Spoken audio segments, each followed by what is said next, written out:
everybody. It is December the 22nd, 2019.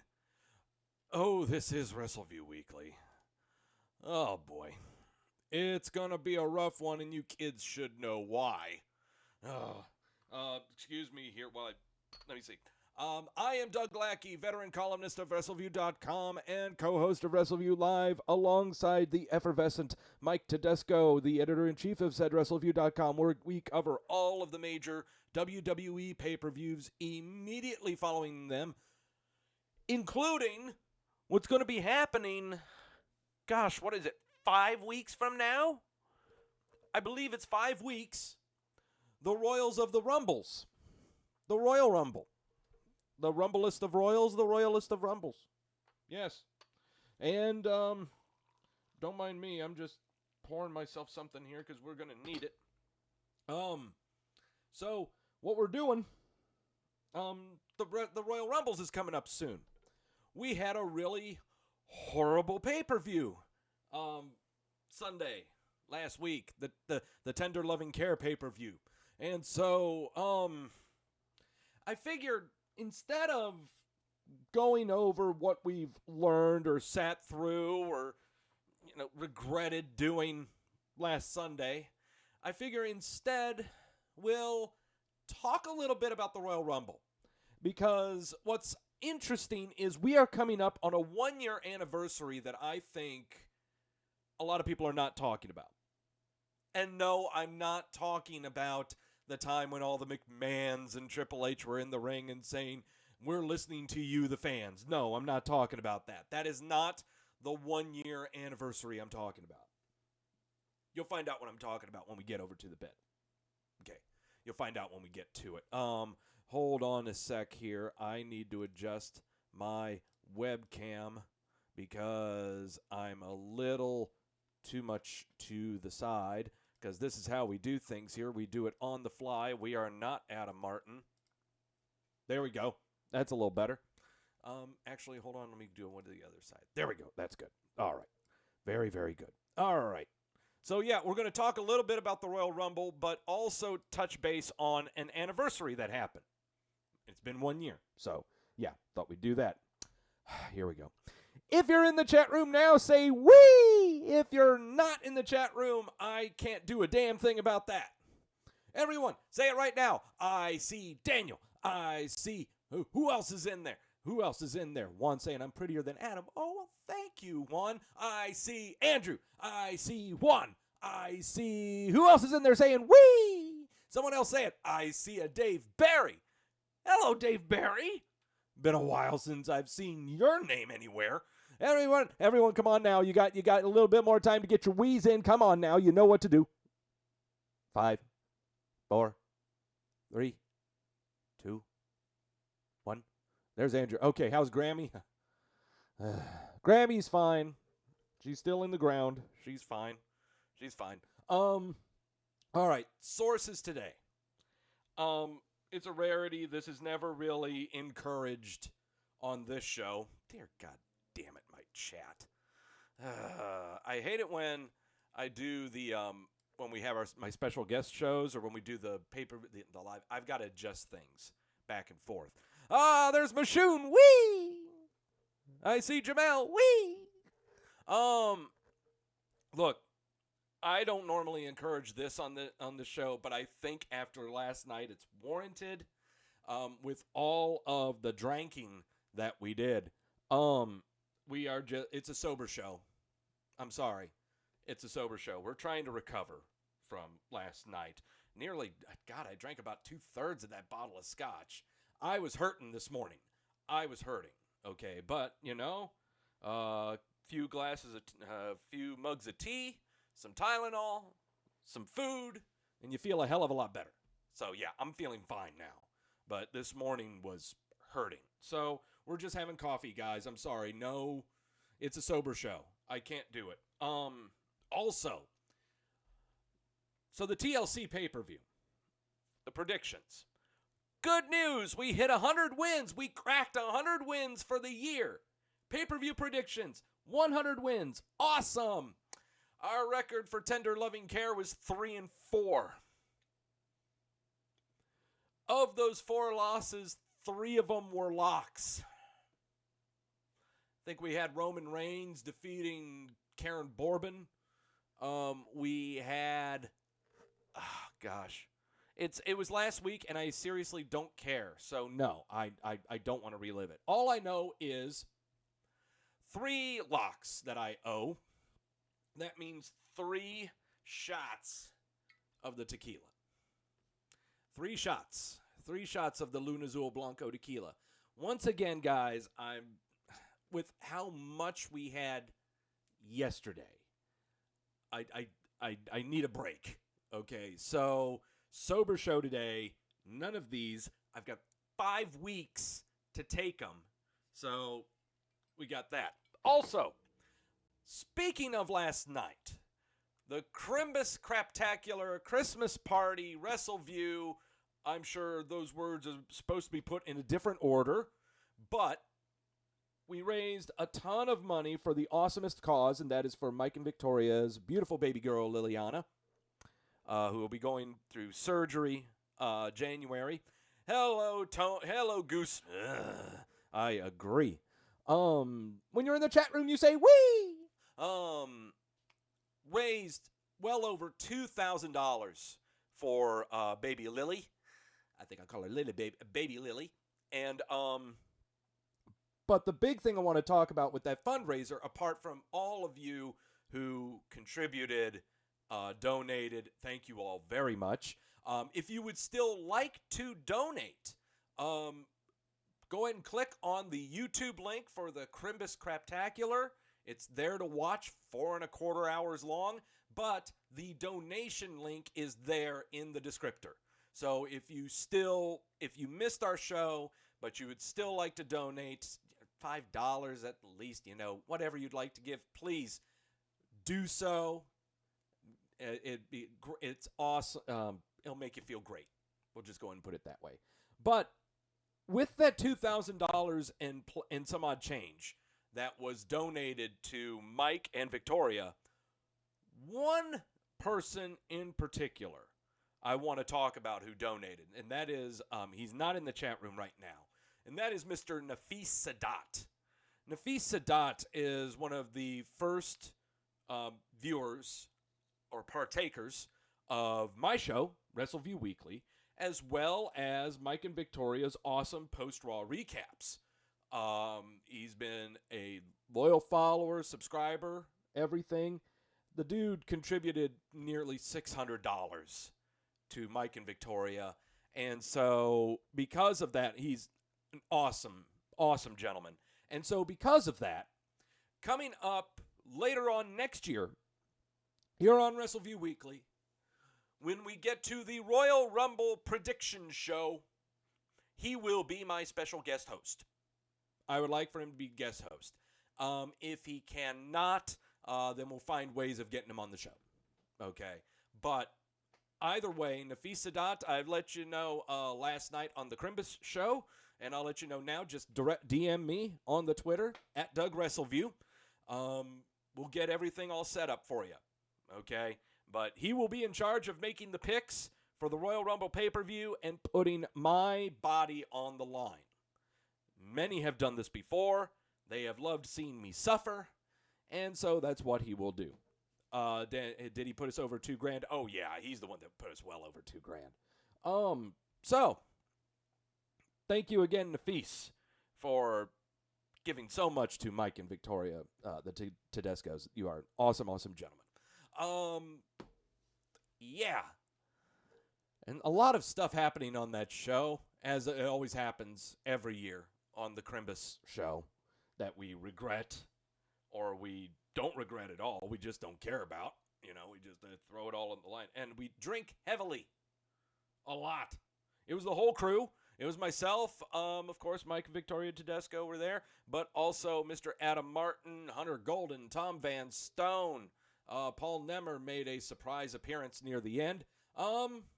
Yeah. So it was a cool show. Hunter Golden rubbing his tits was fantastic. He was like rubbing them for like expecting a genie to pop out or something. I don't know. I don't get that at all. Oh, I got the window open. That's why that looks kind of weird. Yeah, let me take care of this real quick.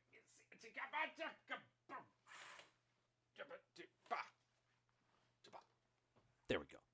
Had to get rid of that. I totally forgot I had my windows open, the curtains drawn there, and the light was looking very weird. So, we didn't talk a whole lot about wrestling on that show because a lot of people were not watching wrestling. And so it was very interesting hearing people complain about wrestling when they don't even watch it anymore.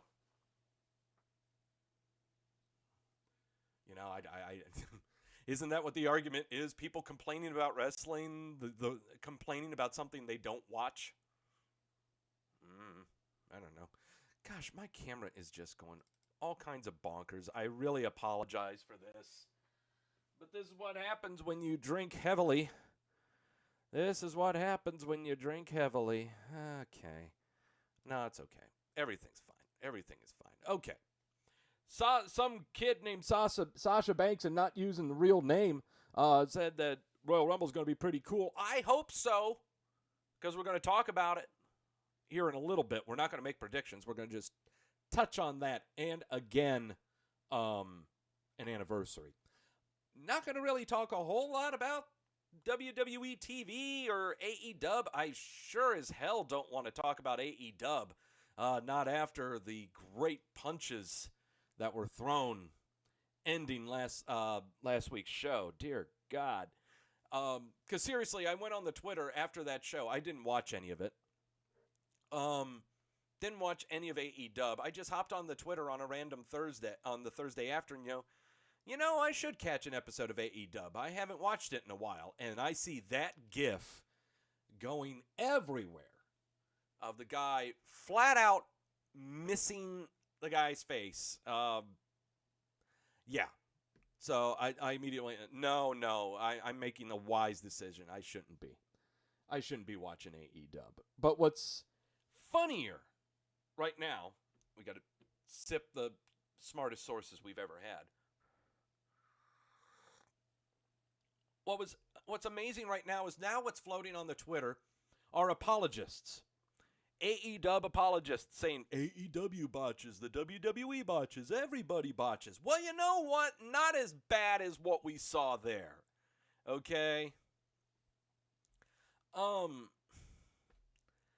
Right now, I cannot give myself a reason to watch AEW because the botches are just absolutely horrendous.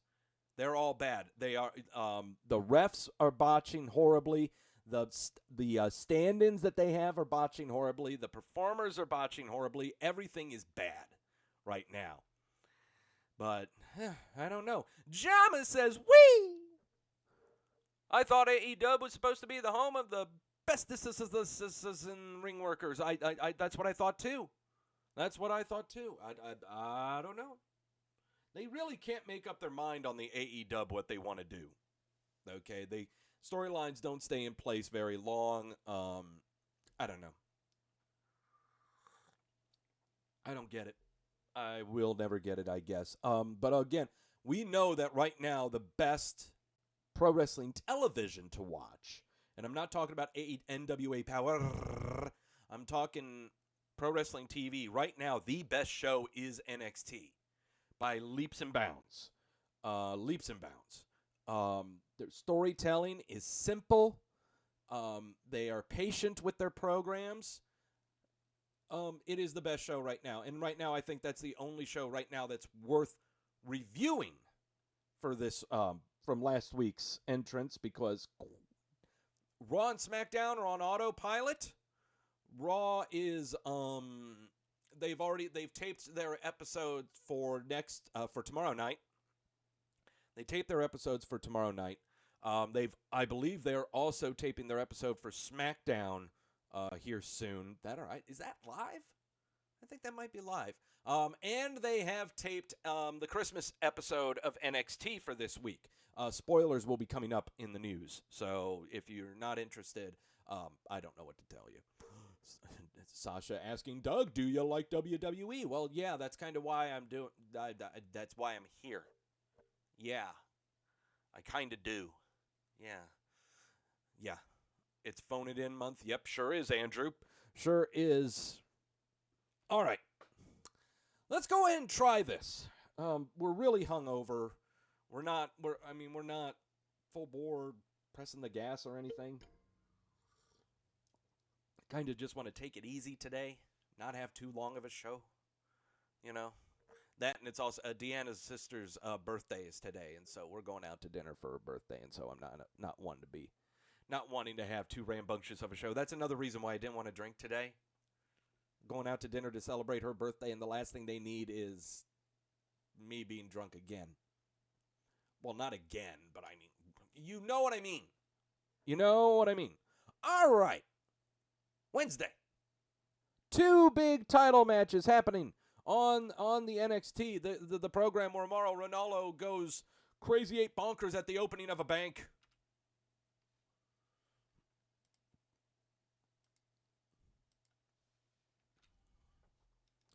Holy crap, look at that Rhea Ripley being held up by 2 plants and then everyone in the crowd going bonkers. Yay! She looks angrily happy. Angrily happy.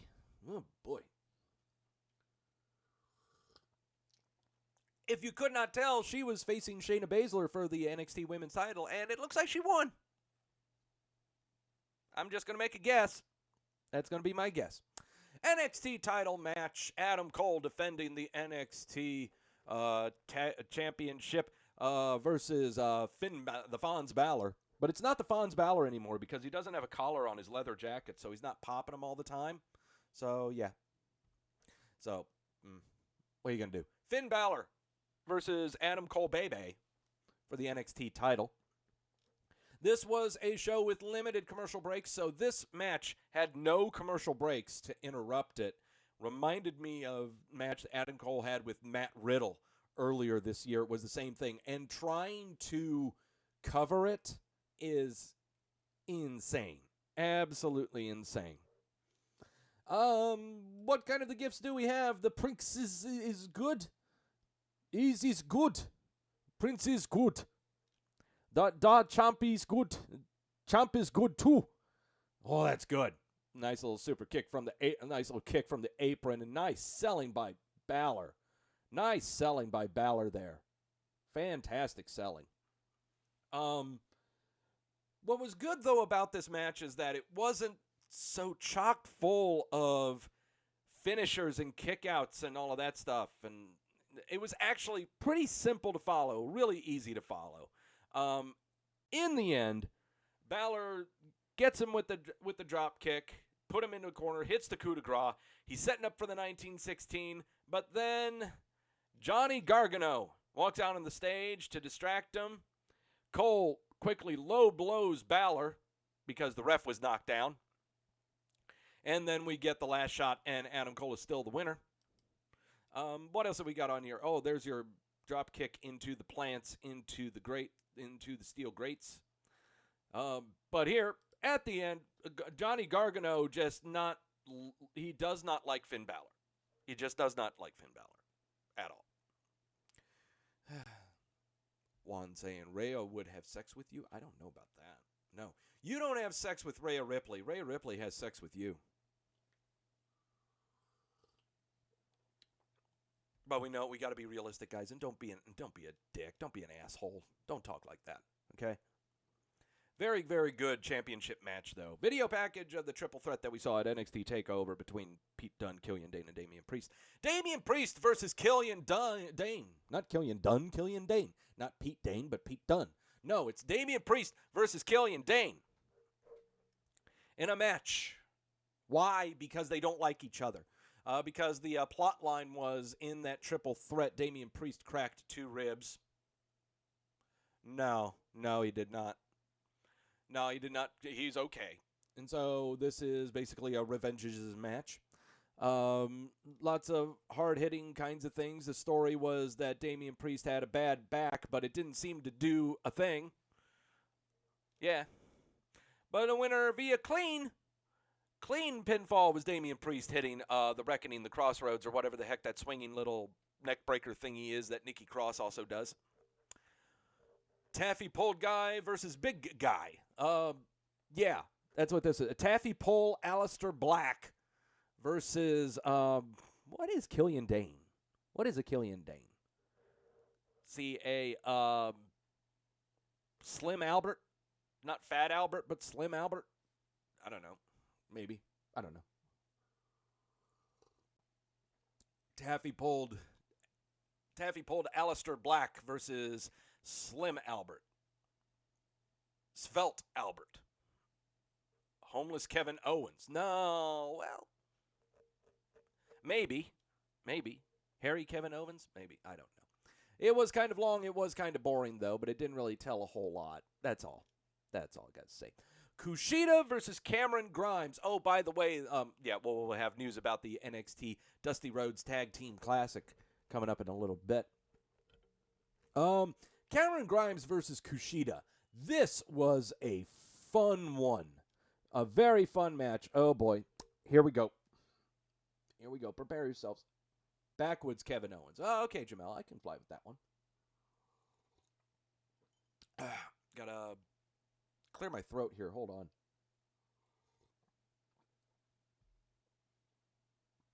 You gotta sometimes either gargle or tilt your head back and swallow so you clean out your throat. And that's also a good way to cure hiccups if you get them like that. Okay, so here we go. Prepare yourselves. Kushida's on the top rope. He's facing Cameron Grimes with the really neato top hat, and he's just going to go, whee! Oh, Cameron Grimes sitting down on... I am not a fan of, whee! I am not a fan of Cameron Grimes wearing tights. He should wear, whee! He should wear pants. Kushida's attire is fine. Whee! He kind of looks like a flying, whee! Looks like a bowl of tricks just flying off of the top rope there. Just go, whee! But still, Cameron Grimes, he's got to shave his legs. Whee! He's got to shave his chest. He's got to do something because his look, whee! I am just not a fan of it. Wear pants, Cameron. Whee! Okay, that's enough of that. Oh, boy. Whew. Takes a lot out of you there. Sasha, I can tell you're not very good at listening. That or you just don't understand English. We'll see. Cameron Grimes got the win cleanly after the cave-in. This was a very, very fun match again. Does not knock down Kushida by any stretch because he's already one up on Cameron Grimes. This just makes for your next, your next Dijakovic Keith Lee program. You know, where they're just going back and forth, okay? I've got a feeling this will lead to cruiserweight title implications, is what this is looking like. That's just what I'm seeing right now. Io Shirai has a match. Okay, so Io Shirai was one. If she did not show up this week, she was going to be on the milk carton. Okay, Io Shirai was very close to making the milk carton this week.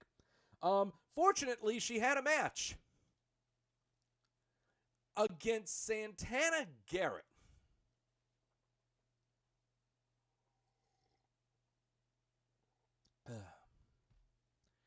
All right. The last time that we saw Santana Garrett, she was debuting on NXT about 4 weeks ago, debuting against Tainara Conti, or just Tainara, I'm not sure, in an absolutely abysmal match. I mean, it was like the match was buffering. It was horrible. You didn't even have to listen for called spots. You could see them coming from last week. It was bad. Really bad was the Conti Garrett match. So, I see Santana Garrett walking out. And I'm thinking, okay, here's the big one. We will finally figure out who to blame for that atrocity. Was it Tainara Conti's fault, or was it Santana Garrett's fault? Because now we're facing Io Shirai here. And I don't know exactly who is going to be calling this match. I would imagine Shirai would be. But holy crap, we got more of the same. And thank goodness it was just a short one. This was bad. It was bad once again. Santana Garrett is not on the main roster, not on NXT's roster, on the webpage. So Great. Thank you, Io Shirai. Okay, and here's Mikey going, okay, showcase match for Io Shirai. Santana Garrett is not TV ready. This was apparent last time she was on about a month ago. Very stiff, no emoting, just plain wrestler. Needs some more polishing in the Performance Center. Absolutely. Santana Garrett does not belong on TV. It's going to be if they put her on TV again, I will be shocked. Okay, but honestly, she needs to go back to the PC, stay there for about 9 months. It's going to take a while to get that stink out. Okay? It's bad. It's really, really bad. It's not simplifying offense as much, Jama. It's just telegraphing. I mean, it's bad. She's positioning herself 2 or 3 seconds before the moves actually happen. Okay? She's bad. She's really bad. Oh, boy. Pete Dunne versus Travis Banks. Travis Banks is apparently the only member of the NXT UK roster that they wanted to give a passport to come over to the States and promote their whole Worlds Collide show for NXT and NXT UK that's going to be happening during the Royal Rumble weekend. CJ says, wee! Pete Dunne versus Travis Banks. There was supposed to be some kind of backstory here that these two knew each other real well, and Banks is one of the few that has a win up on Pete Dunne. I guess that's cute. This match was a lot of spots. This was a lot of spot-heavy stuff, but Pete Dunne getting the win cleanly. Yeah, it was a good match. It was good just to promote it for the Worlds Collide thing. I've just got to go ahead and put this out there right now. I don't know how often this has been talked about on other wrestling shows, and I'm sure and this is no fault to the guy as a performer, but Pete Dunne is the ugliest performer on the entire roster. There, I said it. He is, oh, God. No, Pete Dunne, got to do something. I mean, but it's a look. It definitely sets him apart from everyone else, but Jesus Christ, he is not a looker by any stretch of the imagination. None at all. He's got a derp face. I don't know what his hair is up to. Can't figure out how long his beard needs to be. I mean, ugh. I don't know. Dakota Kai is asked about Mia Yim backstage. Yada, yada, yada. They still have feelings. Roderick Strong is going to be issuing an open challenge for his NXT North American Championship on Christmas Day. That's neato. And also, other things are going to be happening. We'll be talking about that on the spoilers for it. NXT Women's Championship, the main event, Rhea Ripley versus Shayna Baszler. Duke and Shafir would end up coming over to the ringside. They would do the interfering. The referee would kick them out. Referee would kick them out, and then they try to get back in, and then, shenanigans occur. This was a great match. This was a fantastic match. Baszler is, in my opinion, the best performer on the entire roster right now. Fantastic heel, fantastic everything about her. And Rhea Ripley's getting there too. Only 23 years old. I guess what struck me about this was, and they put this in the tail of the tape, they're both the same height. I thought Ripley was like 5'9" or 5'10". Nah, she's only 5'7", but I guess she wears really tall boots. Really high boots, I guess. I don't know. Jamel, isn't it concerning that after almost 2 years in the company, Duke and Shafir are still green? Yes. Yes, that is very, very concerning. But that means they still got plenty of time, Maybe we really don't do anything with them. Maybe they're just there with Baszler. I mean, they don't have to necessarily be doing anything. But Shayna Baszler playing the role of, and I couldn't see who said it there, playing the role of the high school bully is fantastic. I don't want to call her Vagina Bork. No, she's not Vagina Bork. But darn near close to it. Okay. Shayna Baszler or Ronda Rousey? Which one was better? Oh, I'm thinking Baszler. I think Baszler was just fantastic because Rousey, they just get pedal to the metal for a full year. They gave her the whole pro wrestler treatment. They made her swerve.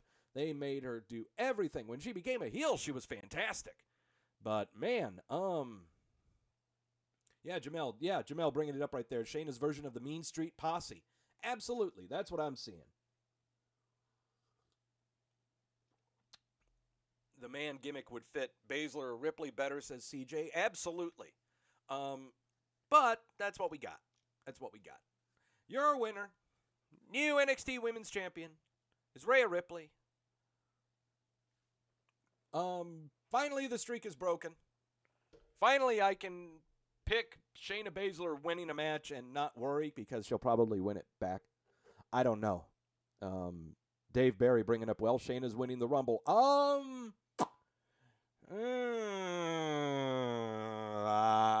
don't know about that. But the streak is over.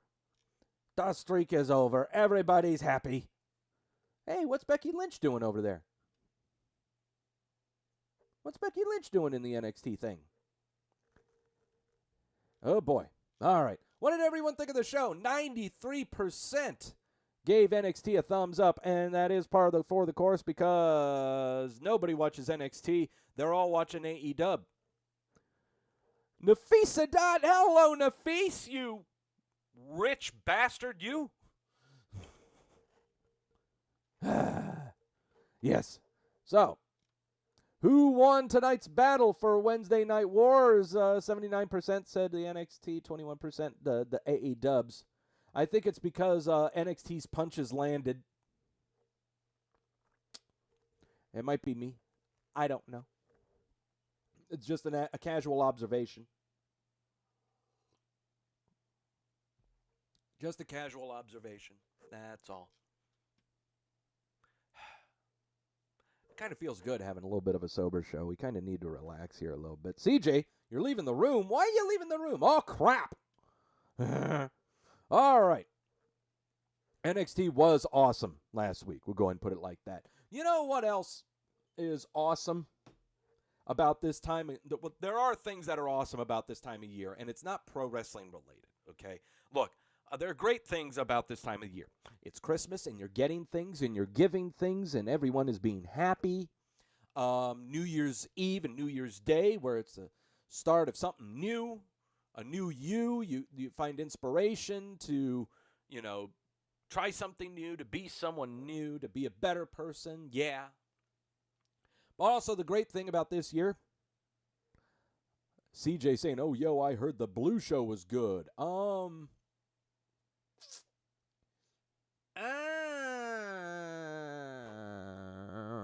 don't know about that. I mean, SmackDown was okay. But the other good thing about this kind of season, when it comes to the pro wrestling, spoilers.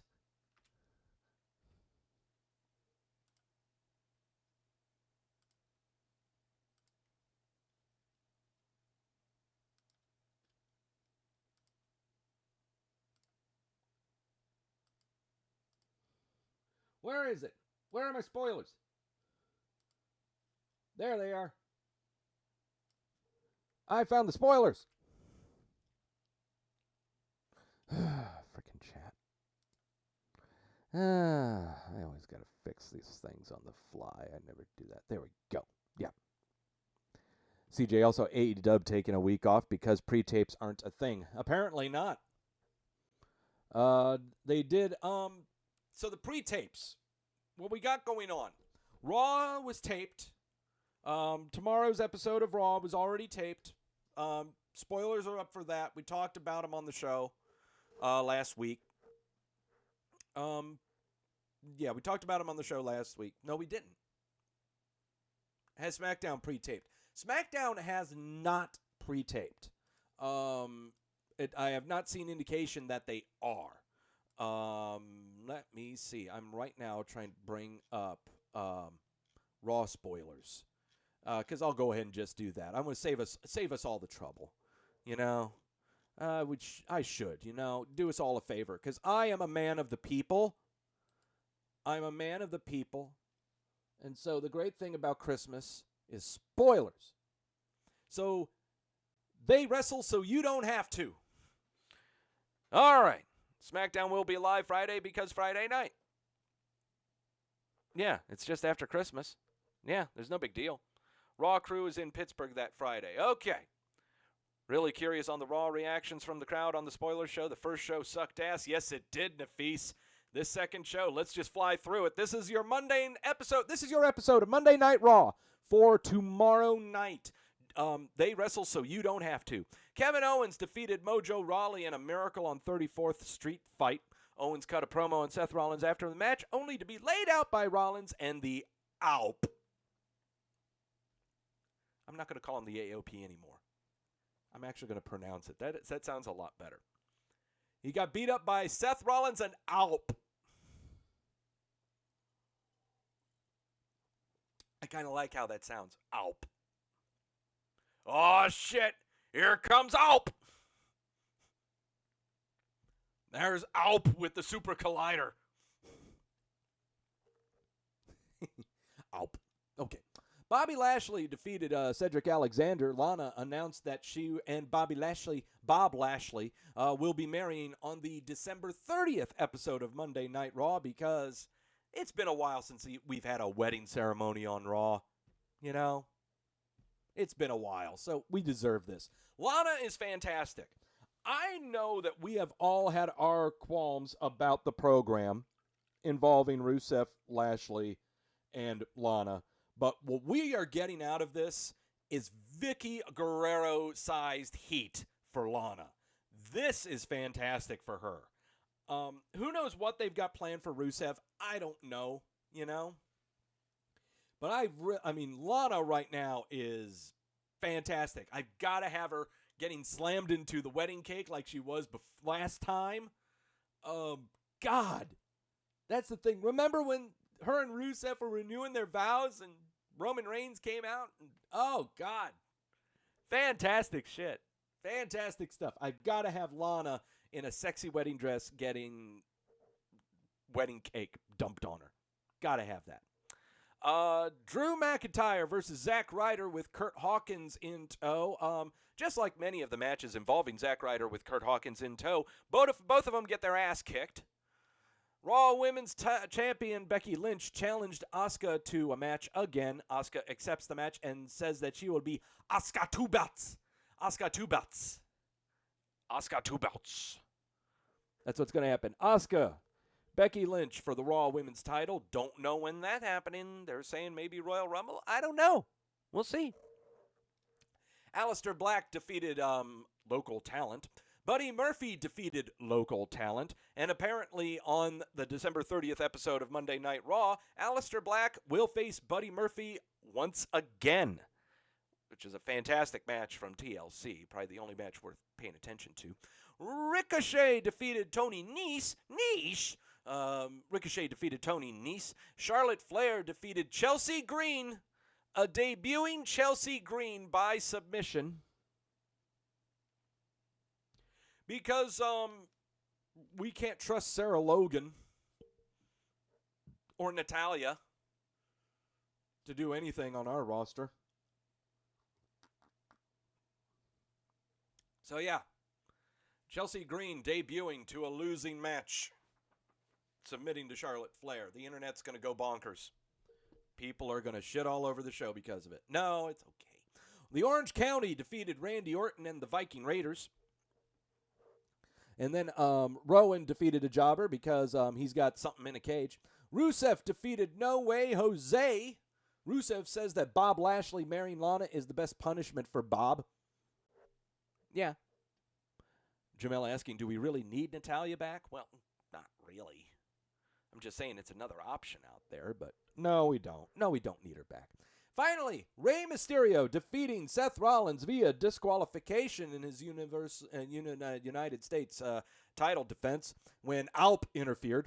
Samoa Joe, so they are beating each other up, and they're making the way up to the commentators' table, the announcers' table.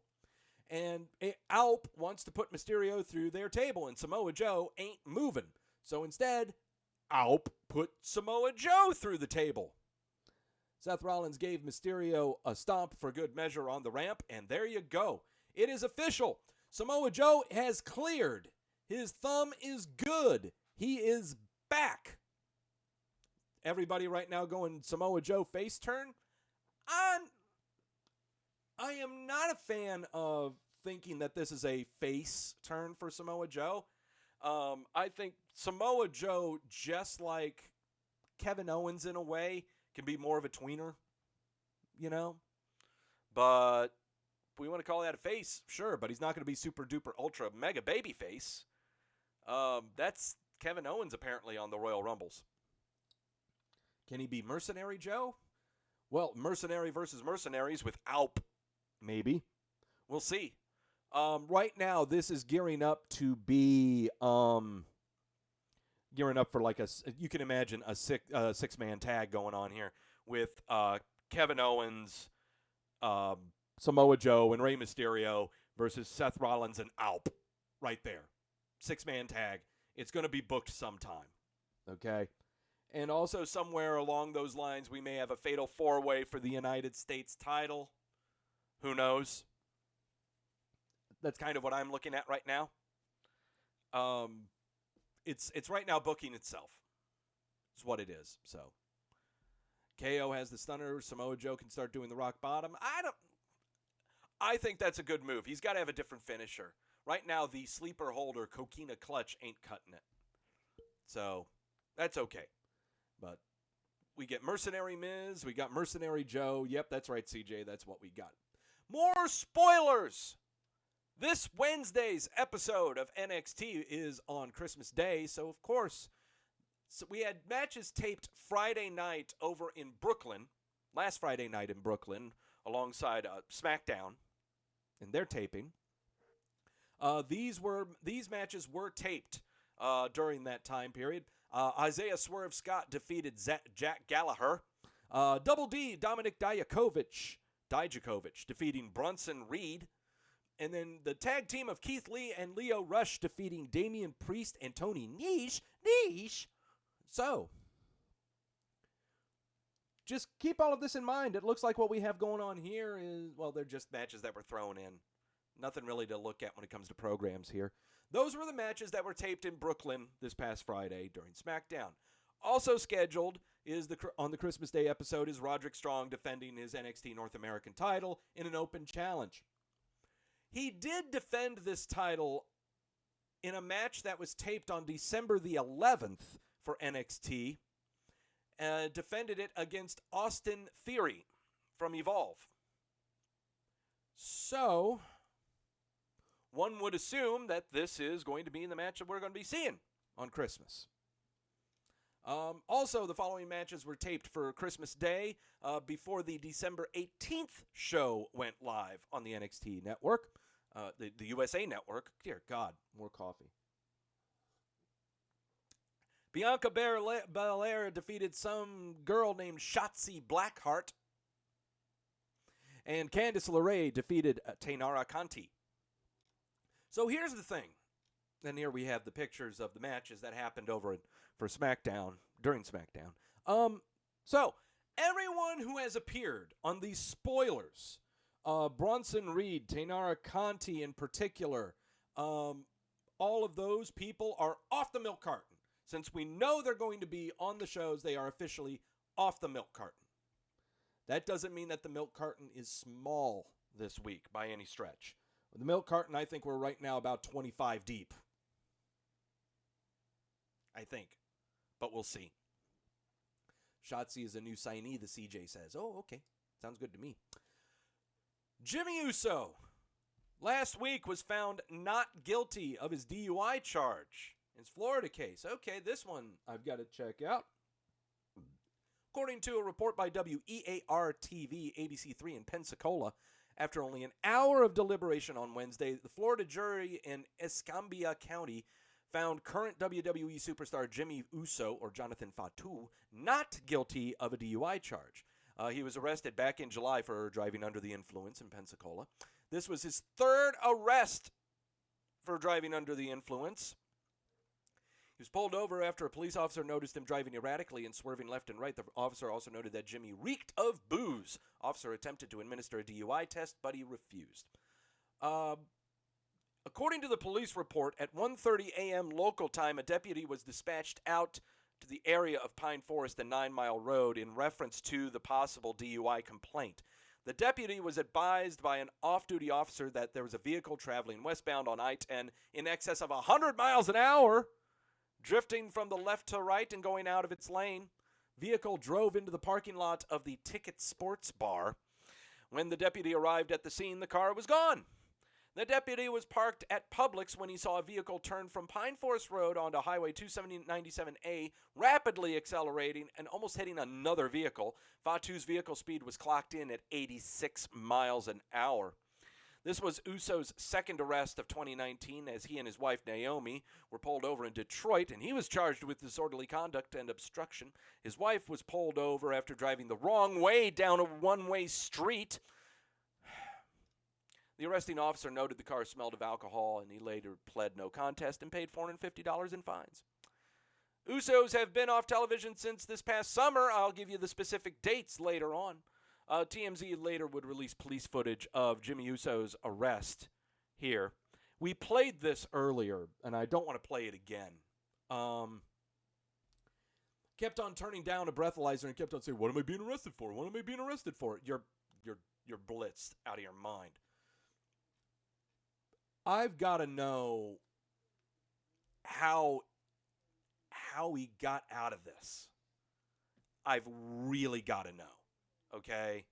I got to know how this guy got out of being guilty for a DUI.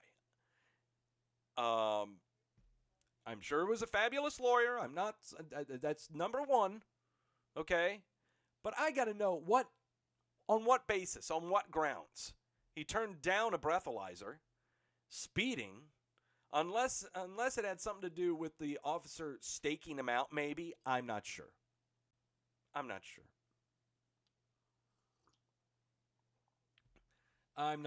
sorry, CJ, I'm not buying Vince McMahon in this one. If that were the case, he would have stepped in on many of Jeff Hardy's problems. Yeah. Former ECW star Tracy Smothers is battling leukemia, and he provided an update on his condition. He announced he's on his third treatment of chemo to shrink the growing tumors. He's been battling lymphoma. Smothers was also told that he had blockage in his artery, causing his heart to operate at 45% less than a normal heart does. Smothers also stated that was told that he had a heart attack some time ago, but he never knew it. Was told that his doctors stated that this form of leukemia should not be fatal, so he should be all good to go. Oh, you're talking about the quote, "It's all about the money." Oh, okay, gotcha. Yeah. We all wish Tracy Smothers the best. Fighting leukemia, if Roman Reigns can do it, we damn well know that Tracy Smothers can do it. News on the contract extension front. The New Day and the Street Profits have both signed multi-year contract extensions with the WWE.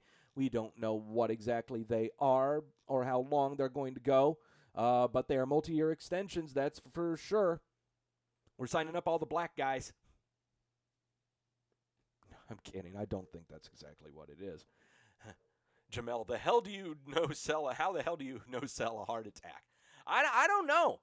I don't know how you no-sell a heart attack unless you were asleep when it happened. Speaking of black men that are signed to contract extensions, Dana Brooke revealed that she was signed a 5-year extension.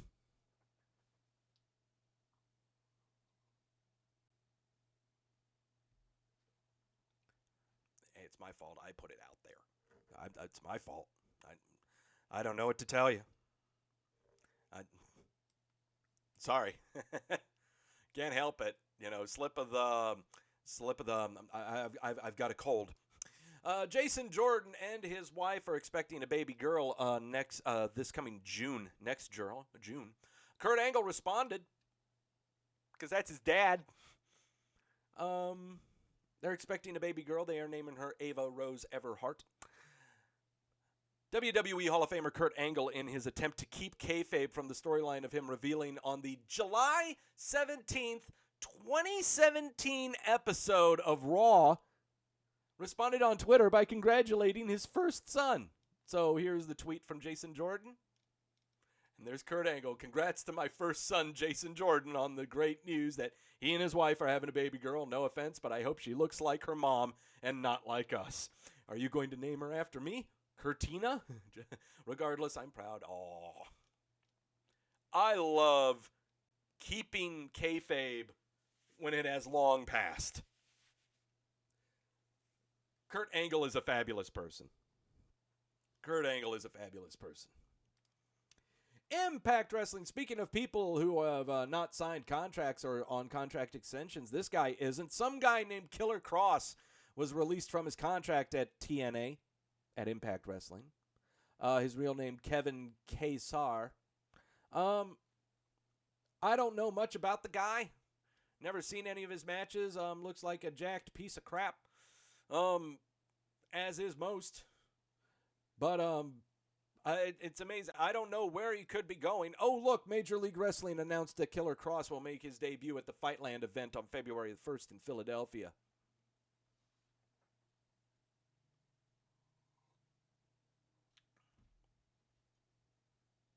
It's easy to find work. It's real quick to find work, too. The NXT Dusty Rhodes Tag Team Classic returning in 2020. Yep, that's what's happening. There's a press release. There's the tweet. But what's more important is that Sunil Singh and his wife welcomed their first child. Born on December 13th. There's the WWE saying a congrats to Sunil and his wife Ramona on the arrival of their first child. Their son, Gurveer Singh Sira. Baby boy needs tassels. Everyone's having kids. Everyone's got kids. So many of you were talking last night in the Christmas party. Come on, Doug, it's your turn. No, it's not going to happen. It's not going to happen for a very long time. Not going to happen for a very, very long time. But, yep, there you go. Tiny little monkey. I'll call it a different animal. Okay. Tiny human. Just a little tiny human. Roman Reigns is going to be having a match during Fox's New Year's Eve with Steve Harvey special. Okay. Sure. Probably against Dolph Ziggler. That would be my guess. I am guessing Dolph Ziggler because he sells like a maniac. And then you could have Karen Corbin coming out and beating the crap out of him, and then Roman Reigns coming out on top, and everyone's happy. And hey, watch SmackDown on Fox. That's what I imagine will be happening. They say it's just going to be a match, but we don't know what. Okay? Burton's going to freeze his tail off. Oh, hell yeah, he is. Hell yeah, he is. He's going to be bundled up for that. AEW has announced their next pay-per-view. It's called Revolution, and they say that it sold out in less than an hour. Without any matches advertised, they announced last Friday on the Twitter that their pay-per-view sold out. It's going to be at the Wintrust Arena in downtown Chicago. Yeah. It's going to take place in conjunction with the C2E2 Expo, which is a pop culture convention.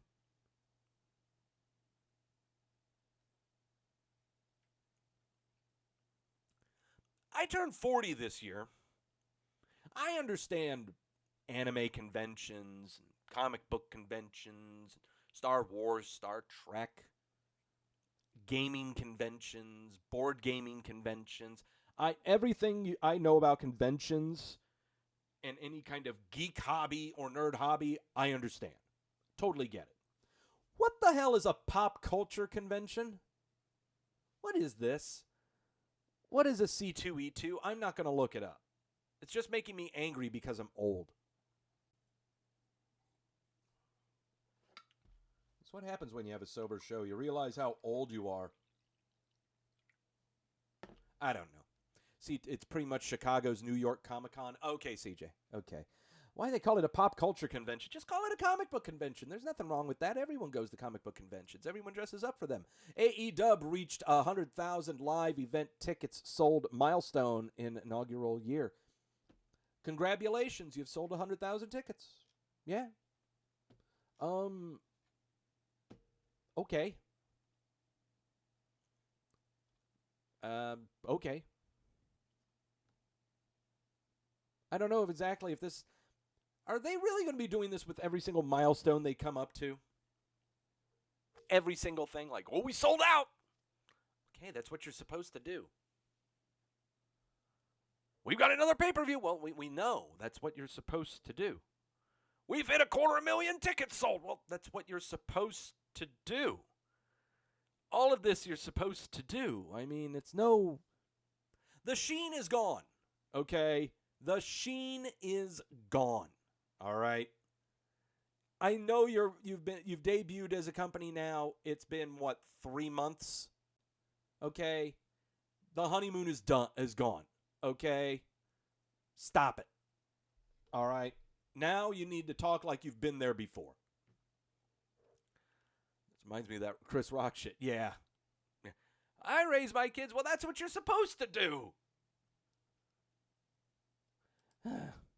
NWA Hard Times pay-per-view sells out in 3 hours. Limited tickets remain for the Power tapings. Now, I know earlier, just a few seconds ago, I was bitching about how AEW is going to make a big deal out of all of their milestones, okay?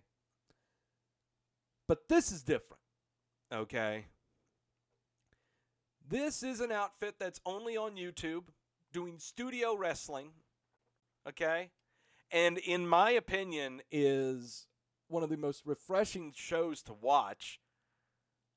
Sure, the wrestling may not be top-notch, okay? Maybe the production quality is not that good, but it's a hell of a lot better than some of the other options that are out there right now, okay? If you want a bit of nostalgia kick, this is what you want, okay? NWA, Hard Times, sold out in 3 hours. Where is it? It's going to be, let's see, where have we got that being? Where is that going to be? Will take place on pay-per-view from the GPB studios in Atlanta. Fantastic. The pay-per-view is going to, they sold out the pay-per-view that's going to be at the same studio where they do their tapings. I love it. I love it. Finally, WWE expanded their partnership with SuperSport Africa, and they've dedicated an entire WWE channel. WWE's flagship programming will be carried now more than 50 countries throughout sub-Saharan Africa. There will also be a dedicated WWE channel on DSTV, which will air Raw, SmackDown, NXT, 205 Live, Ride Along, Chronicle, and Table for Three. That channel will be launching at the beginning of next year. So, the tendrils reaching far and wide, and this time we're going to give you guys WWE Network Lite. Fantastic stuff. Hope we get Super Showdown in South Africa. Maybe. I can absolutely see a South Africa show happening for the WWE. Absolutely. And branching out to NXT Africa. Absolutely. No question. This is all part of the branching out and the tendrils reaching far and wide. There is no escape. There is no escape from the McMahon organization. News on the injury front. We reported last week during NXT's taping with Fandango and Tyler Breeze versus the Singh brothers. Fandango suffering from a dislocated elbow. He had surgery just recently. Let's see if we can find out when he had it. Looks like our report here is from yesterday. He underwent surgery on his elbow.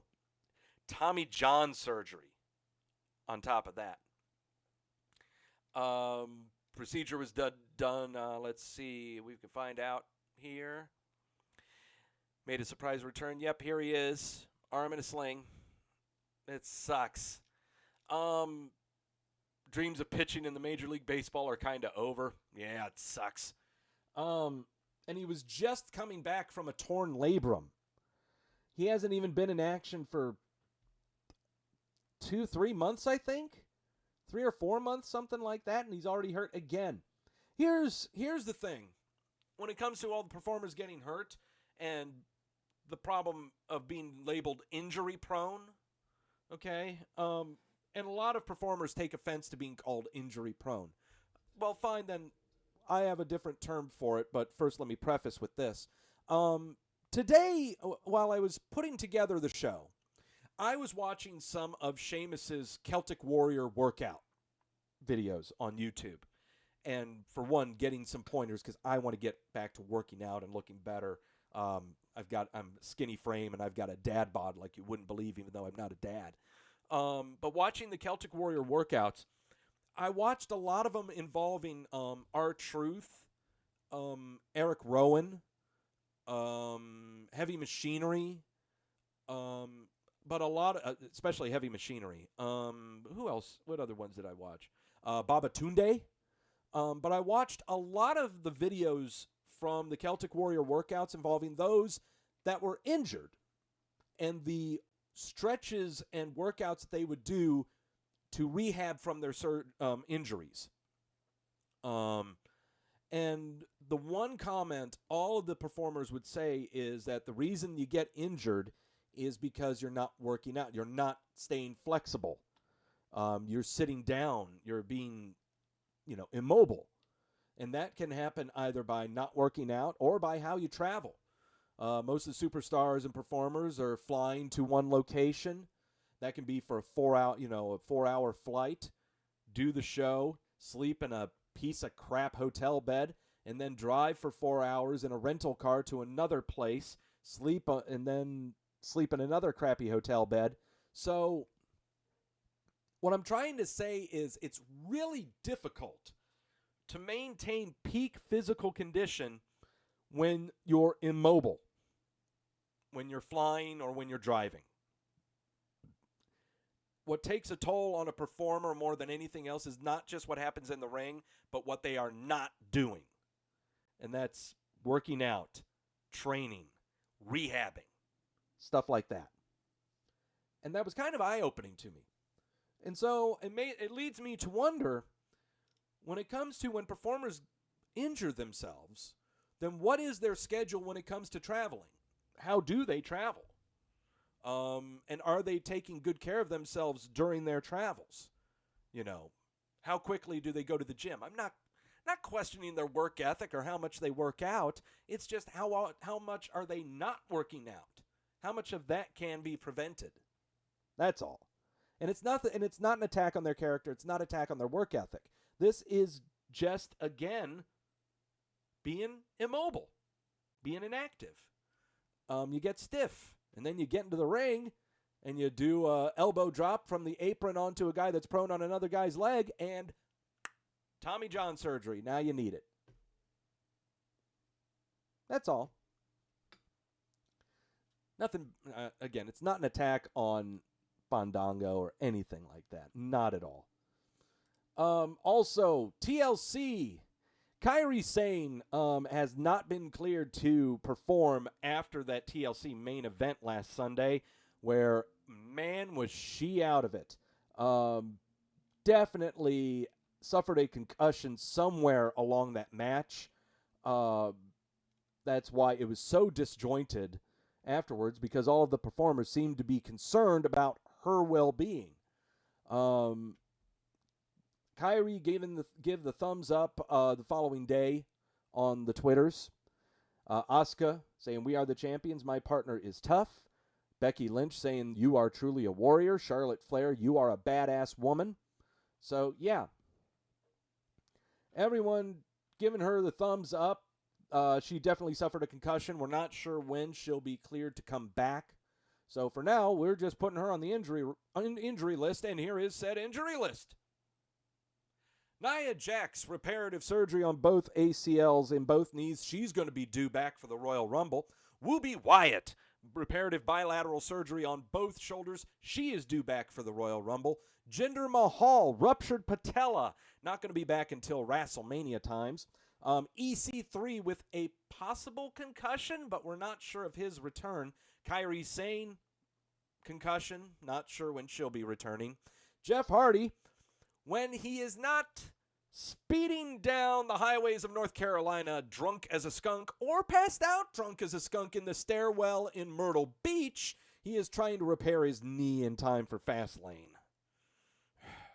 Lars Sullivan, major reconstructive surgery of his ACL and MCL of his right knee, I believe. He'll be back for WrestleMania times. Xavier Woods and Ember Moon with torn Achilles tendons. They are not back until SummerSlam.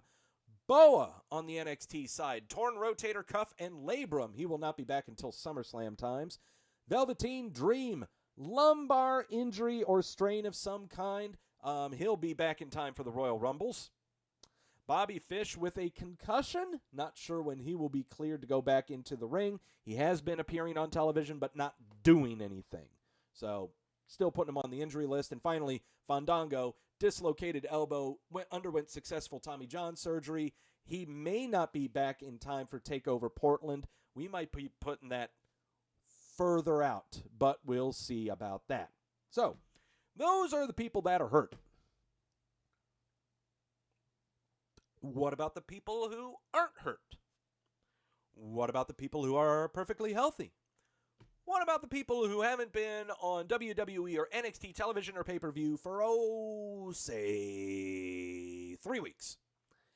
They end up on a very special list. A special list that only Epico Cologne can call his own. And that is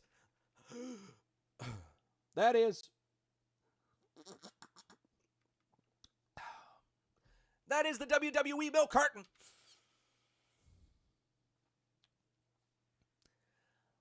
I don't know Spanish, but I do know Epico Cologne very well. He's my hero. All right. Let's get this going. Let me move my spreadsheet here. There we go. The Epico Cologne Memorial Milk Carton. Well, Epico Cologne's not dead, Jamel. It's not a memorial. Come on. You bad person, you. Drew Gulak. We have not seen him on television. Where are you, Drew? We haven't seen him since November 29th episode of SmackDown, where he faced off against Mustafa Ali to build up the Mustafa Ali character. No worries here. We just see him in and out of NXT, in and out of SmackDown. No big deal.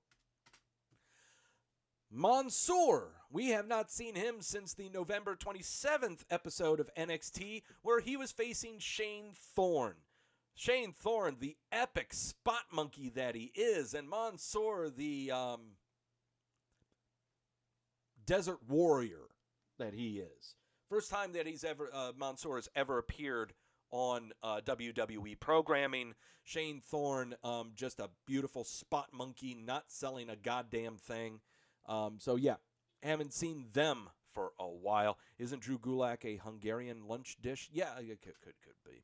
Vanessa Bourne, we haven't seen her since that November 27th episode of NXT, where she faced off against Xia Li, and Xia Li was being pushed up a little bit.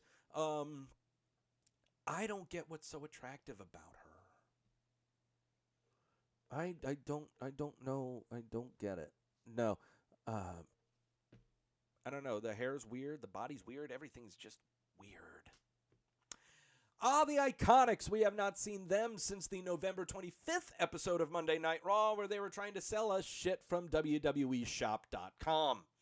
I really hope we see them again soon. I miss them. I miss them a whole bunch. Hey, Kayla! Oh, man. That kind of hurts. Man, that really hurt. Natalya. Haven't seen her since the Survivor Series, the 5-5-5-5-5, the 5-on-5, the 5-on-5 elimination match of the Vagina Persuasion. We haven't seen Natalya since the triple threat elimination match for the women's side of the Royal Rumble, is what I'm trying to say. Nor have we seen Sarah Logan since then.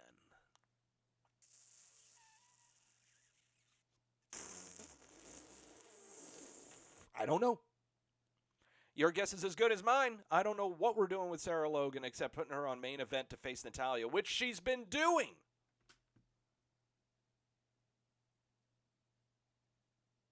I kind of took him off here. I didn't mean to, and that was Bork Laser. Bork Laser faced Rey Mysterio at the Survivor Series. We have not seen him since then. Tegan Nox, we have not seen her since NXT TakeOver War Games on November the 23rd, where she just was in a cage and got the crap beat out of her by Dakota Kai. Apollo Crews, we haven't seen him since the November 22nd episode of SmackDown, where he was doing big old schmaz segments to hype up Survivor Series alongside Heath Slater and Shelton Benjamin. Who are you again? Kona Reeves. Haven't seen him since the November 20th episode of NXT, where he was supposed to face off against Matt Riddle, but then got blindsided by that cheap shot artist Ricochet. So it's because of Ricochet we have not seen Kona Reeves. Ironically enough, the November 20th episode of NXT was the first episode during the Wednesday Night Wars that NXT took over AEW. So, in all reality, Kona Reeves is a ratings machine, and he should be on NXT more often. The B Team, haven't seen them since November the 15th episode of SmackDown, where they stood alongside that Hungarian dish, Drew Gulak, where they made fun of Braun Strowman and having things happen to him. Yeah, we haven't seen them since then. I don't know. I think they're doing main event tapings as well. Dave Barry, remember when Undertaker showed up on main event to put over his Mania match with Lesnar? Yep, that was weird.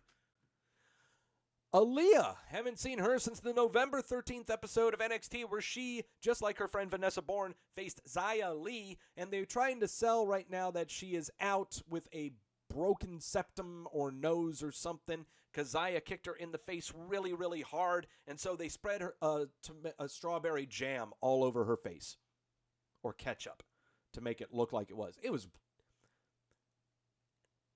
The fake job on the injury was done very, very badly, okay? Just tell us that she's injured with something else or that she wants time off to have a baby.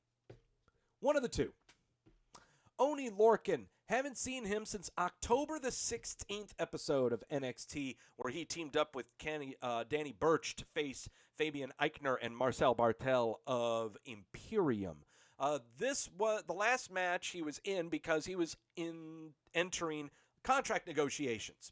Not but a month ago, he has re-signed with a multi-year extension with the WWE, so we are just actively waiting to see when his return will be. Tamina, haven't seen her since the September 23rd episode of Monday Night Raw, where she was chasing after the 24/7 title that a female was holding for some reason I don't know. Arturo Ruas, we have not seen him since the debut episode of NXT on the USA Network, September 18th, where he was facing Pete Dunne in a match in order to boost and bolster Pete Dunne. So, your guess is as good as mine. Who dat? That's a very good question. The Usos, when they are not speeding down the highways of Florida and trying hard to mask their inebriation, or picking up free video game swag and bragging about it over the Twitter and Instagram. They are not on television because they haven't been on television since July 29th episode of Monday Night Raw, where they faced off in a triple threat match for the Raw Tag Team titles against the Revival and the Orange County. The Orange County would end up winning. So, when are they coming back? Your guess is as good as mine on this one. Naomi, haven't seen her since the July 22nd episode of Monday Night Raw, where that was the Raw reunion episode, where she was standing alongside Santino Marella, and there was some kind of 24/7 title segment going on. Kit in the chat room says, wee! Yeah, Naomi has been on bereavement leave now for 5 months because of a close loved one, friend or family, not sure, passed away. She is fulfilling PR contractual agreements. She has been appearing at many events for their sponsors. So I don't know what's going on here. I anticipate she will be returning very, very soon. Primo Cologne. Now, last week it was reported that Primo Cologne was dinged on wellness policy violations. He jumped on the Twitter or issued some kind of press release saying that no, that is false, blah, blah, blah. This is all I know. Wellness policy violation or not, this Joker has not been on television since March the 26th, when him and Sanity came out with a security detail to keep Shane McMahon and The Miz separate from each other, building up for their match at WrestleMania. Wellness policy violation aside, he has not been on television since March the 26th. We are 3 months away from both Colognes making it to the Hall of Fame of the milk carton. I have got a really good feeling about this one. But the one thing that can throw a wrench into it is the Royal Rumble. Will Primo Cologne appear at the Royal Rumble? I hope not. I hope not. I don't see why. They got tons of other people to choose from. And finally, the stalwart, the man of the hour, the tower of power that tastes so sweet it never goes sour. He's a friend to many, an enemy to few.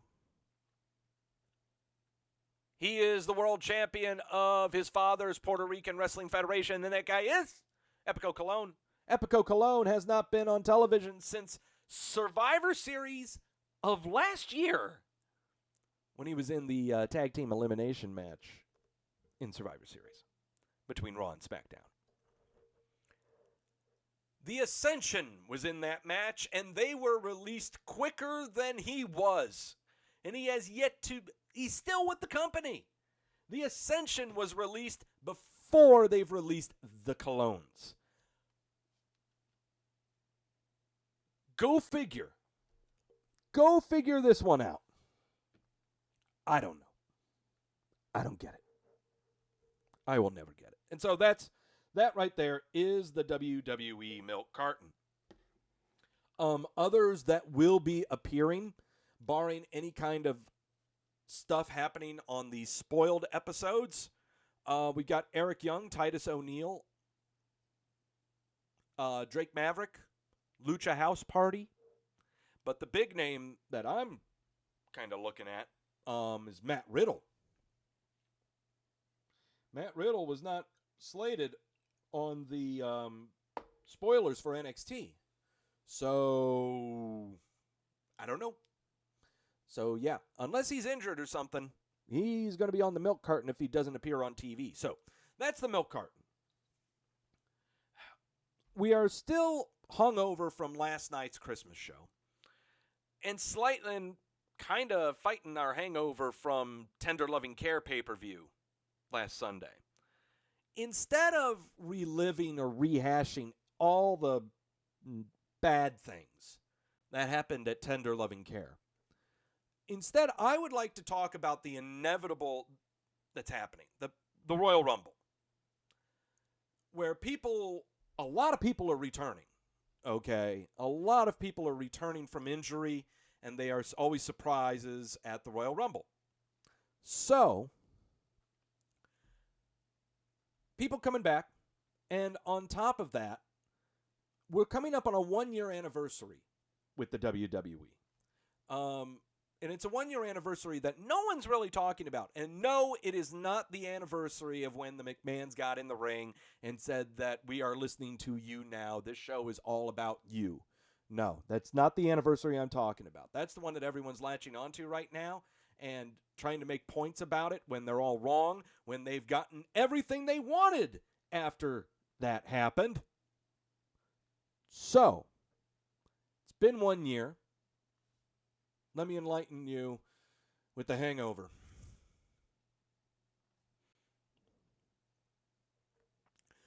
I'm out of coffee.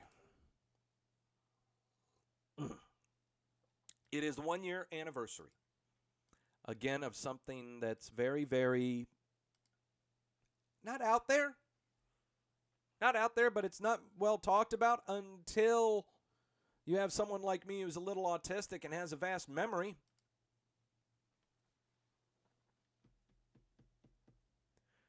Remember this stuff? It was 1 year ago today. It was 1 year ago today that this massive exodus from NXT was happening. To the main roster. And I think it's about time that it's been a year. Let's see what's happened. What's happened so far with these guys, with these jokers. It's been a year. So let's talk about what's happened within that year. Lars Sullivan was too busy apologizing for shit that he had done a long time ago, was kept off TV because of it. His debut halted because of it. And then when he finally does appear, after having various squash matches with Lucha House Party, he ends up annihilating his knee. The cat has been injured for the vast calendar year. In my opinion, I can't wait for his return. Okay, and I think people need to get over stupid shit that people say in their past. They're kind of different now. Okay? I can't wait for his return. Very curious to see what they do, because he would be potentially coming back on SmackDown where Braun Strowman is. Could do that long-awaited program with Roman Reigns. You know, just putting that out there. Him having matches with Mustafa Ali will be great. But right now, we are anticipating him to make his return for WrestleMania. So, would he appear at the Royal Rumble? It wouldn't shock me at all. EC3, what has he done for the entire calendar year? Jack and shit, and he's been healthy. Absolutely nothing. Why, Doug? Well, they should be giving him more TV time. That's not his fault. Yes, it is his fault. He has done nothing. Nothing to warrant to be on TV at all.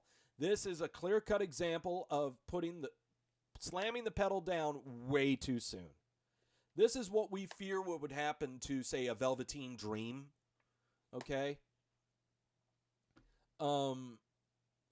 This guy, send him back to NXT.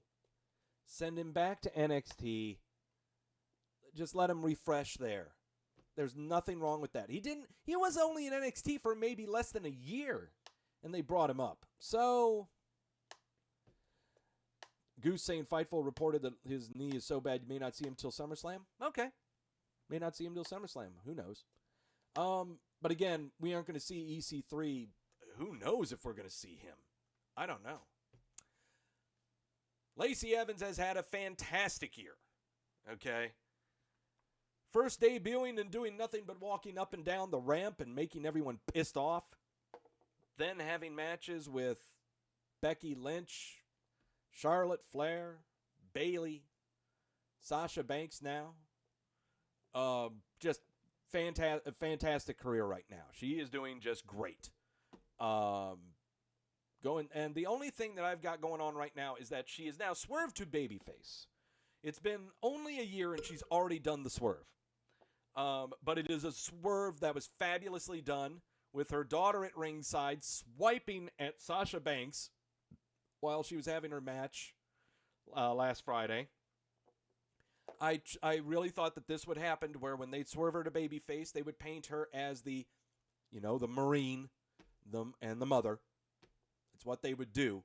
But what's been weird about her career before, while she was in NXT, she was a heel. She had always been a heel. But a character like that and a real-life background like that should not be a heel. So, I don't know. But having her as a babyface is not a problem, though it may be a little too soon. Who knows? We'll see. Nikki Cross has also had a fantastic year, teaming up with Alexa Bliss to get the women's tag team titles. That has been, I got to tell you, that's been a godsend for her in her career, is making her like part of an odd couple and making her like, this socially awkward person of the duo. It's great. I think it's fantastic. For anyone to think that she's supposed to be something else and just supposed to be a great singles competitor, stop it. This is the role that's built for her, and I'm glad to see that Alexa Bliss is having just as much fun with it alongside with her, and it's kind of a break for Bliss, to always have the main event matches. It's kind of a break for her, and it's great to see the two of them taking advantage of the situation that they're in and not complaining about it, to tell you the truth. Finally, Heavy Machinery. Oh, yeah, they're having by far I want to say, maybe next to Lacey Evans, they are the ones knocking it out of the park with their year that they're having, okay? Having incredibly fun matches every time, whether it be against jobbers, whether against the Revival, going alongside the New Day in 8-man or 10-man tag matches. Many matches against Orange County. These guys are fun to watch. They will always be on TV. Don't expect them to wear titles anytime soon because they sure as hell didn't get them in NXT. They will not get tag team titles for 2 years. Okay? It won't happen for a while. All right? Just great stuff. Great stuff. But again, those are the people that are from the 1-year anniversary of the massive NXT exodus from last year. But there are people that are going to be coming back from injury in time for the Royal Rumble. And I think that's going to clear up a lot of problems that have been happening with the Raw and SmackDown television product, are all of these injuries. So these people are going to be coming back from injury. And just prepare yourself. Liv Morgan has been touted twice on monologues and video packages on the Monday Night Raws, saying that she's getting a makeover and she's got to find her real self. She's got to destroy herself and everything. And people are making fake videos to make it feel like she's going to be like a female fiend of some kind when no, that's not what's happening. We don't know what's happening here. She doesn't have a blue tongue or pink hair. We know that. So this one's going to be an interesting repackage. We'll see how she is in the ring. We'll see. They've devoted time to her for a repackage. I wish they could have done that with Sarah Logan. Naomi should be returning soon. Okay, she's due to come back anytime right now. And she is definitely missed on the female roster. That is on the Monday Night Raw side. She would be well received. Okay, right now the Raw women's roster is just Charlotte, Becky, and Asuka and Kairi Sane. After Tender Loving Care pay-per-view, it's now only 3 women.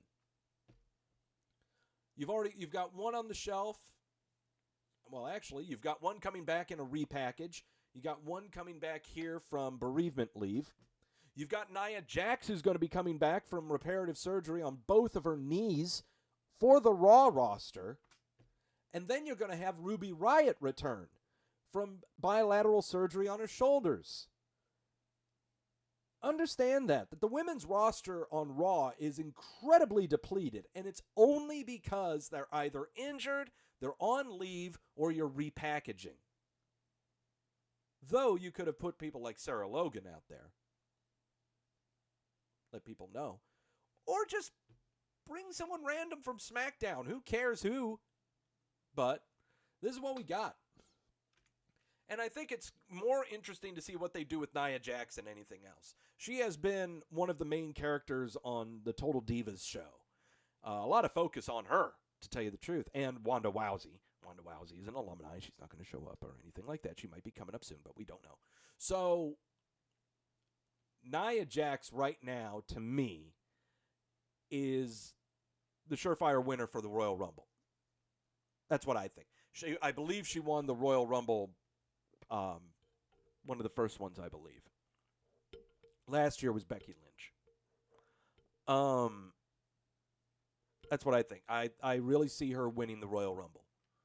I cannot think of anyone else, to tell you the truth. I'm not saying, okay, CJ saying Nia's never won it. Okay, I see her winning it. Asuka won the first one. Okay, that makes sense. That's right, because she faced Charlotte. That's right, at WrestleMania. Nia Jax, to me, is going to win. She will then face Becky Lynch. That's what I'm looking at right now. And there's some really good history we can bring up with those two. Way better history to bring up now that Wanda Rousey isn't there anymore. Majoon says he can wait for Ruby Wyatt? Well, a lot of people can. They tried to set up Nia Jax versus Dean Ambrose. Dean took his ball and went home. Oh, whatever. Don't care about that. Live without the blue tongue, maybe? Yeah. Looking forward to that. But, again, the women's roster on the Raw side is so depleted. And it's going to be getting a massive injection here in the next 2 to 3 weeks. So prepare yourselves. All the complaints that we're hearing about the women's roster will change once you see all the faces come back. But here's one that will be coming back soon over on the NXT side. That's Velveteen Dream. Coming back from lower back spasming and lumbar issues. This guy's coming back. He's coming back from injury. He should be back in time for, if not when the Worlds Collide pay-per-view for Royal Rumble weekend, he'll definitely be back in time for TakeOver Portland, which will then lead to him being on the TakeOver show for WrestleMania. Did I put him on this list to hint that he's going to the main roster? Absolutely not. But it would not shock me if he is an entrant in the Royal Rumble. He would get a pop like you wouldn't believe. And that could be his entrant into the main roster. Maybe. It's been a long time since we've had a loud pop from a Royal Rumble entrant. I think the last good one was maybe AJ Styles. You know? It's about time we have a loud pop for a Royal Rumble entrant. And Velveteen Dream would be the pick for me to have as a surprise entrant in the Royal Rumble. What show would I put him on? It doesn't matter what show I would put him on. I wouldn't put him on a particular show at all. Not until after WrestleMania when we have our little superstar shakeup and people are switching around and everything. So, those are the people that I've got in mind that are coming back to Royal Rumble times and will be a massive injection of adrenaline into this WWE product that honestly just needs something. Okay? And that injection of more women to the roster and just that one surprise entrant is all it really takes. Okay? Just that one surprise entrant. Just one surprise entrant that could come out during the Royal Rumble and everyone just, you hear the music and everyone just goes nuts for, and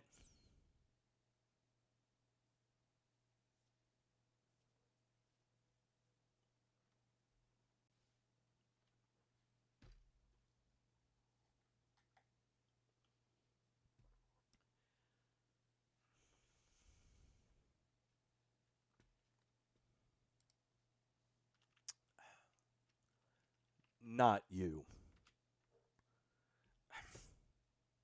Thank you all so much for stopping by and seeing my incredibly horrible graphics messed up all the time. My incredibly well-prepared show after downing nearly a fifth of scotch. The sober show. Sober shows I don't necessarily encourage all the time, but they are mostly warranted, especially after the Christmas Party. Can you blame me? You shouldn't. So, anyway. Thank you all so much for stopping by. Everybody in the chat room that you were in the chat room you right now, you say, wee! Thank you all so much for stopping by. Thank you, James. Thank you, CJ. Thank you, Mashoon. Thank you, Andrew. Thank you, Jamel. Thank you, Jama. Thank you, Kit. Thank you, Dave. Dave Barry was in there, too. Thank you, everybody. Also, we got one more Wrestleview Weekly to go. That is next week. So, and yes, Nafis, thank you, Nafis. Whee! Oh, man. Everybody have a happy holidays, have a Merry Christmas, have a whatever the fuck it is that I can say that'll give you happy cheer and good wishes and not offend you. I don't care. Holidays, Merry Christmas, it doesn't matter. Jamel Watson asking about the Dougies. Dougies of the decade is tough. Anything involving anything of a decade is tough. I don't feel like watching that much wrestling and remembering that much stuff. Nor do I like lists. I hate lists.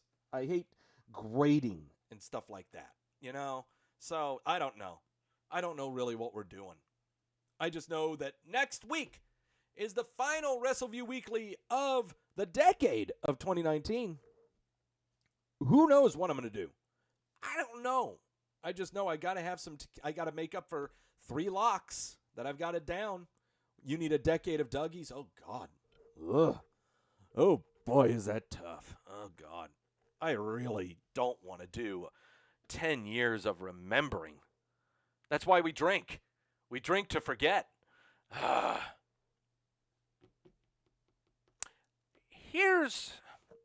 don't know. I want to set up polls.